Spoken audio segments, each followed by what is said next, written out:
ರಾಷ್ಟ್ರೀಯ ಸೌರಶಕ್ತಿ ಸಂಸ್ಥೆ ದೆಹಲಿಯಲ್ಲಿಂದು ಹಮ್ಮಿಕೊಂಡಿದ್ದ ಕಾರ್ಯಕ್ರಮದಲ್ಲಿ ಕೇಂದ್ರ ಹೊಸ ಮತ್ತು ನವೀಕರಿಸಬಹುದಾದ ಇಂಧನ ಸಚಿವ ಪ್ರಹ್ಲಾದ್ ಜೋಶಿ ಪಾಲ್ಗೊಂಡು ದೇಶದ ಸೌರಶಕ್ತಿ ಸಾಮರ್ಥ್ಯದ ಕುರಿತ ವರದಿ ಬಿಡುಗಡೆ ಮಾಡಿದರು.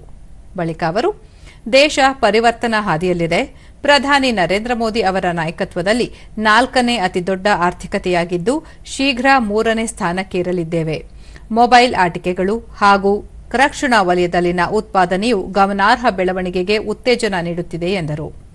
2030ರ ವೇಳೆಗೆ ಪಳೆಯುಳಿಕೆಯೇತರ ಇಂಧನ ಸಾಮರ್ಥ್ಯವನ್ನು 500 ಗಿಗಾವ್ಯಾಟ್ಗೆ ಹೆಚ್ಚಿಸುವ ಗುರಿ ಹೊಂದಲಾಗಿದೆ.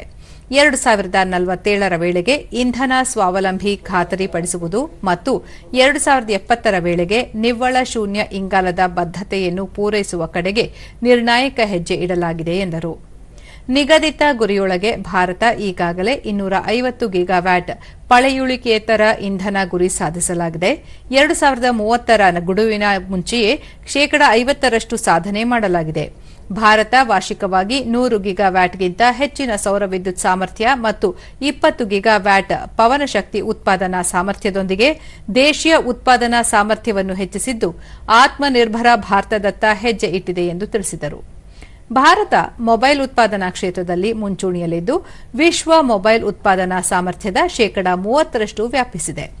ಆಟಿಕೆ ವಲಯದಲ್ಲೂ ದೇಶ ಸ್ವಾವಲಂಬಿಯತ್ತ ಸಾಧಿಸುತ್ತಿದ್ದು 60% ಆಟಿಕೆಗಳನ್ನು ದೇಶದಲ್ಲೇ ಉತ್ಪಾದಿಸುತ್ತಿದೆ. ಇದು ಆತ್ಮನಿರ್ಭರ ಭಾರತದ ಪ್ರತೀಕವಾಗಿದೆ ಎಂದು ಹೇಳಿದರು. टॉयज खरीदते थे, दे आर ऑल, हम सोचते भी नहीं थे, हम बाहर से जो आते थे वो तो दुकान में रखते थे, हम खरीदते थे, ऑनलाइन में खरीदते थे.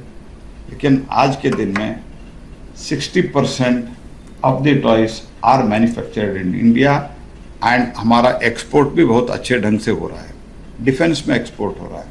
Means manufacturing activity is picking up along with the service sector.